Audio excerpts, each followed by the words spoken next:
Today, this building houses the Delhi Legislative Assembly. But its importance is neither confined to Delhi nor limited to the present. This edifice has been at the heart of our modern democracy, continuing a tradition that began thousands of years ago, one that earned India the title Mother of Democracy.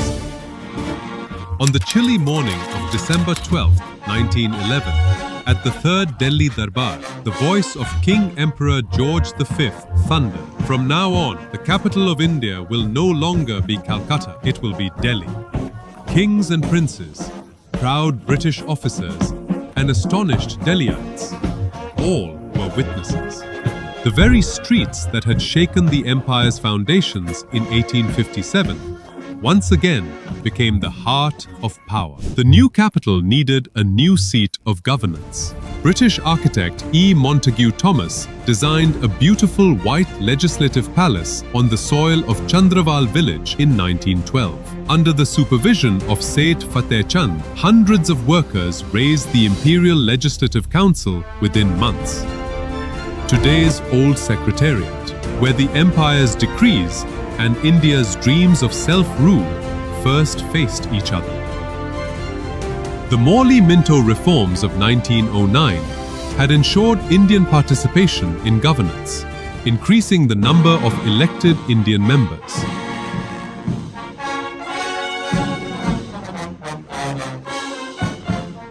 The council began its proceedings in 1913. Between 1914 and 1918, the echoes of the First World War reached this very building. On 28 April 1918, the Viceroy convened a war conference here to discuss Indian recruitment. Mahatma Gandhi attended and expressed support for participation. India sent more than 1.3 million soldiers to the front lines.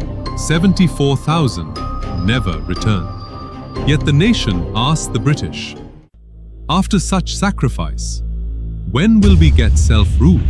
Even after the war, repression did not end. In March 1919, the Rowlatt Bill was introduced. Arrest without trial, no appeal, no argument, no lawyer. Gandhiji watched the debate from the gallery as Pandit Madan Mohan Malaviya thundered for 4.5 hours. "This is a black law." Yet the bill was passed. Delhi streets, and soon all of India, erupted in protest. The dissent that began inside this assembly spread across the nation. India would no longer remain silent. In protest, Gandhi called for a nationwide movement. Pandit Malaviya resigned from the Imperial Legislative Council. The dissent. On 13th April 1919, peaceful protesters gathered at Jallianwala Bagh in Amritsar. General Dyer ordered firing upon the crowd. Their cries echoed up to this very council. Indian members publicly challenged the British. This building still resonates with those screams. Ultimately, the British were forced to repeal the Rowlatt Act. In response to the unrest, the British offered the Montagu-Chelmsford reforms in 1919, introducing a bicameral legislature, the Council of State and the Central Legislative Assembly. The council met at Metcalfe House, one of Delhi's oldest British buildings. The Central Legislative Assembly began its sessions here, in this very building. A new voice began to echo for the first time, Vithalbhai Patel, who would shine as a new star. As his younger brother Sardar Patel became the Iron Man of India, Vithalbhai too dedicated his life to the nation, from parliament to the streets. On 22nd August 1925, in Shimla, elections were held for the post of President of the Central Legislative Assembly. The British preferred a loyalist, but nationalists chose Vithalbhai Patel. His leadership was already legendary. He won by just 2 votes, a narrow margin that became a great moral and ideological victory. About 100 years ago, On 24th August 1925, clad in khadi, he took office as the first elected Indian president of the Assembly. With discipline, impartiality, and patriotism, he gave the House new dignity, establishing a separate secretariat, clear procedures, and peaceful debates. His victory marked the legislature's shift from colonial dominance to people's power. His firm yet gentle gavel sowed the seed of democracy that flourishes even today. He became a symbol of parliamentary dignity. Breaking tradition, he refused to vacate his chair when the viceroy entered and rebuked officers who left the chamber without permission. The message was clear. The Speaker was accountable to the House, not the Crown. On the 18th of January 1927, the new Council House opened on Raisina Hill. The Central Assembly moved there, and this building became the old Secretariat. But its walls still echo with those debates. In 1928, Lala Lajpat Rai introduced a resolution in the Assembly to boycott the Simon Commission, which was passed with overwhelming support. When the British tabled the counter motion, Speaker Patel raised the paper and declared, "The Simon Commission is out of order," a historic rebuke to colonial power. The nation realized that even Parliament could be a battlefield for freedom. Lala Lajpat Rai led the movement on the streets. His fiery opposition resounded both inside and outside the House.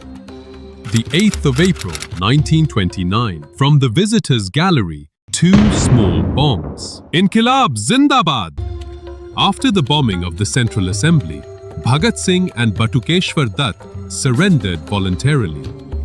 Speaker Patel halted proceedings and said, "These voices must be heard by the House." He later rejected the Black Security Bill. The legacy of Vithalbhai Patel breathes in every gallery. The impartiality of the Speaker, the supremacy of the Assembly, and public interest above all. His rules made the Speaker the guardian of the House's soul. These democratic walls still stand firm on those ideals. This building also carries the legacy of greats like Madan Mohan Malviya, Gopal Krishna Gokhale, Lala Lajpat Rai, Bipin Chandra Pal, and Chittaranjan Das. In 1930, Vithalbhai Patel resigned in protest against British policies toward the freedom movement. Visit Nehru to talk about her husband's arrest, Kasturbai to be with Gandhi. Married to Gandhi when he was only 13, they had grown closer till they seemed one. And India called her Ra, mother, as they called Gandhi Papu, the father. Congress leaders too waited, already talking as they came down the gangplank. Gandhi with Mrs. Nehru and the streets were crowded in a demonstrated joy and relief at his return. Bapu, the father, was home.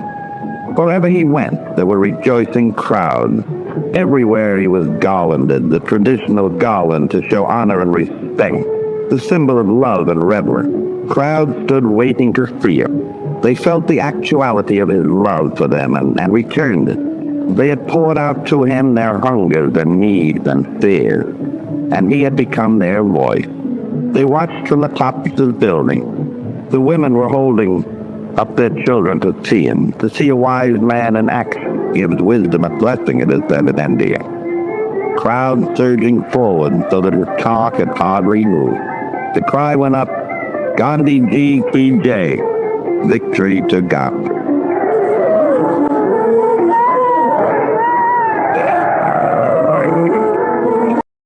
Word regarding the recent act by Mahatma Gandhi. It has been made clear by the British press and the British public man that Mahatma Gandhi is opposed to the political representation of the untouchable. Nothing is further from the truth. As a matter of fact, Mahatma Gandhi is prepared to give more representation to the depressed classes than what the award gives. He objects to the method by which that representation is supposed to be secured by the award. When he passed away in 1933, nearly 3 lakh people gathered to bid him farewell. His final message was, "Give my blessings to all my countrymen and all friends of India throughout the world. Before I die, I am praying for the early attainment of India's freedom." Bharat एक लोकतांत्रिक राष्ट्र ही नहीं बल्कि लोकतंत्र की जननी भी है, mother of democracy भी है। भारत आज वैश्विक लोकतंत्र का भी बहुत बड़ा आधार है। कहा जाता है ना कि तन समर्पित मन समर्पित और यह जीवन समर्पित, चाहता हूं देश की माटी तुझे कुछ और भी दूं। ये सिद्ध करके दिखाया वीर विठल भाई पटेल ने। 3625 रुपये सैलरी मिलती थी, 400 रुपये किराया देते थे मकान का, 1600 रुपये अपने खर्चे के लिए रखते थे और बचे हुए 1600 रुपये गांधी जी को चेक से भेज देते थे। The parliamentary tradition he established lives on to this day. This building has seen the chains of slavery, and today it witnesses the light of freedom. The restraint of Vithalbhai Patel and the roar of Bhagat Singh remind us, democracy is not built of bricks and stone.